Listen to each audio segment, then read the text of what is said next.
Iran-Nouvelle-Zélande, match très important. Prendre 3 points dès l'entrée pourrait faire toute la différence dans la course à cette potentielle troisième place. Ce match oppose deux nations au profil très différent. D'un côté, l'Iran, plutôt habitué des Coupes du Monde avec cette 7e participation et 4e de suite. Et de l'autre côté, la Nouvelle-Zélande qui retrouve enfin un mondial après 16 ans d'absence. Côté iranien, en termes d'effectifs, pas forcément de référence. On peut retrouver Mehdi Taremi, la star de l'équipe, 33 ans, de l'expérience, ancien buteur de Porto, passé également par l'Inter de Milan. Côté préparation, l'Iran a réalisé de bons matchs. Ils arrivent en confiance, 4 matchs amicaux, une défaite puis 3 succès de suite.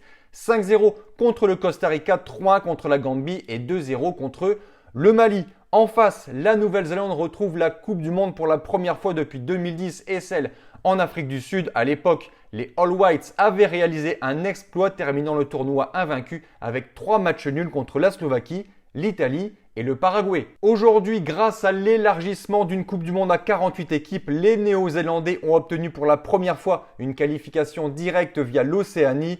Les joueurs à suivre côté Nouvelle-Zélande, bien sûr, Chris Wood de Nottingham en Première Ligue, la superstar de l'équipe à 34 ans, l'attaquant et le meilleur buteur de l'histoire de la sélection. On peut également citer Tommy Smith, le patron de cette défense, ou encore Matthew Garbett. Le sélectionneur a construit ici une équipe disciplinée, très organisée défensivement et capable de jouer rapidement vers l'avant.